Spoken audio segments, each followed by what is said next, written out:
wonder how like Preach thinks about this whole thing, because it's just clear how much he has, like, ABBA has lied over, like, in the whole like story of this.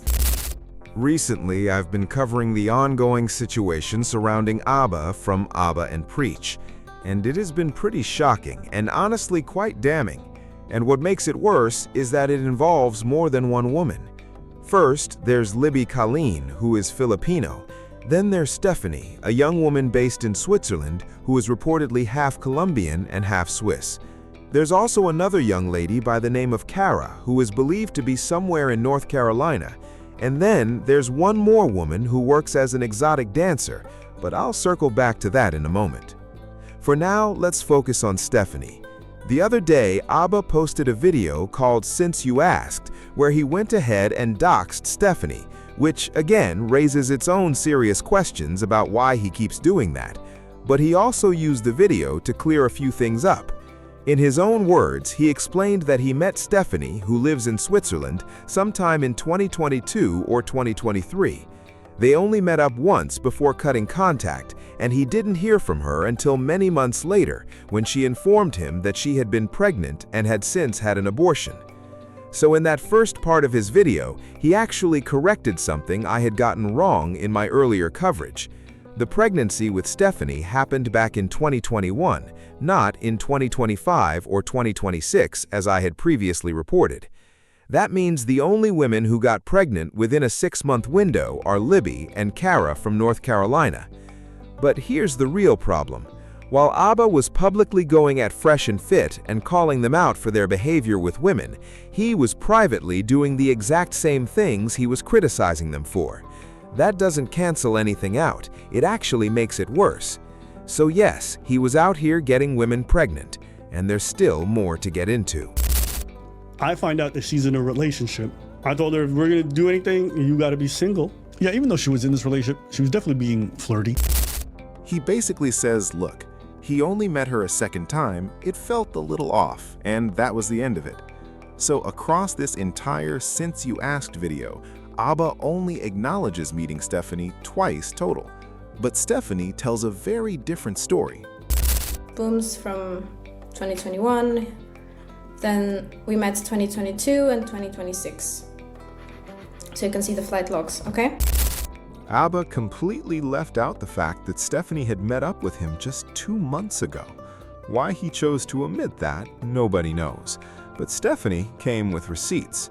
She shared her travel tickets showing that on Saturday, March 14th, she flew premium economy all the way from Zurich, Switzerland to Brussels.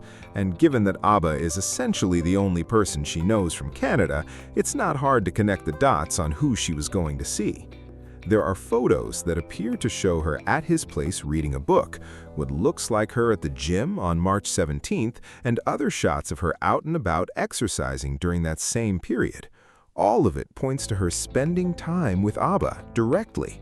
Yet on his stream, he said nothing about any of this, not a word. And that's where this starts to get really messy, because on one hand, you're telling the world you cut this woman off and have no idea why she's coming after you, but on the other hand, you flew her out. You paid for her to come spend 5 days with you. The only reason things didn't go further, according to Stephanie, is because he wanted to have sex without a condom, again, and she refused. She actually got an IUD specifically because he had gotten her pregnant back in 2021 or 2022. That's the reality of what happened here. So you weren't seeing her? You weren't involved?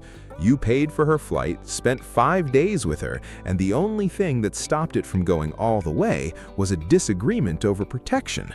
What exactly are we supposed to make of that? ABBA, I had responded to one story of ABBA and Preach being like, haha, funny, or he's cute or something. And then he messaged me on his private Instagram. And then I have to say, the first night we talked all night on the phone. And I remember like not telling my friends because like they're gonna think I'm so weird for talking to somebody over such a long distance.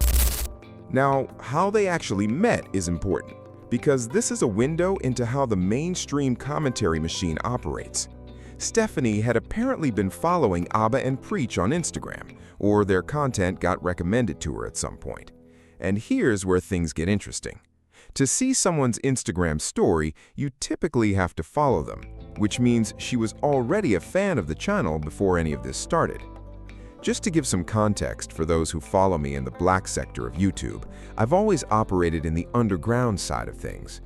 Abba, Destiny, Asmongold, those are guys in the mainstream commentary space. They cover broader topics and pull much larger audiences. So the point is, Stephanie was a genuine fan of the YouTube channel and the Instagram page. She liked one of Abba's photos, left a comment calling him cute, and that was enough.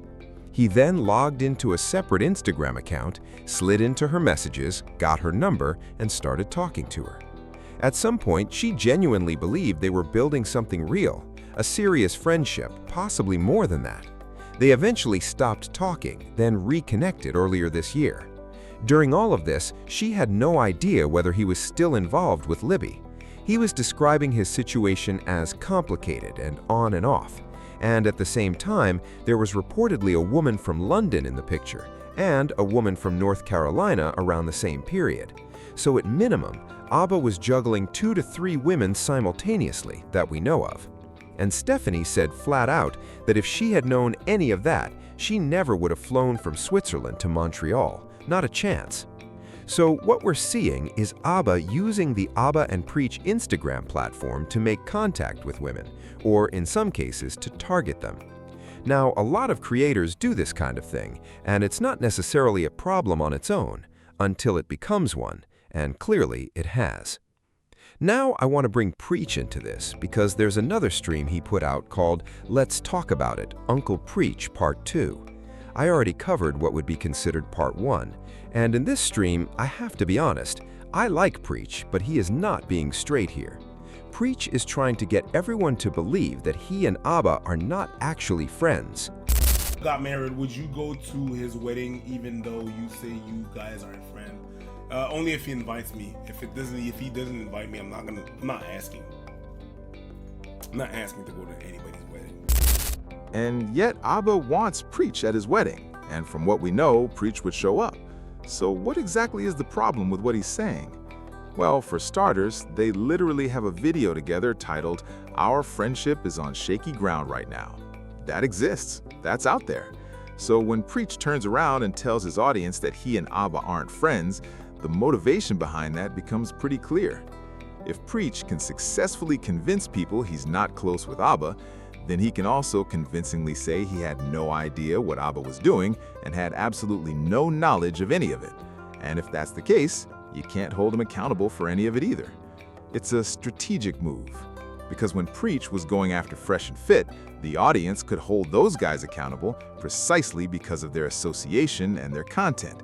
But Preach gets to sidestep all of that by simply saying, "Hey, I didn't know, he doesn't tell me things, we're not that close." It's a clean escape route. And then, almost on cue, he would come back and say exactly that.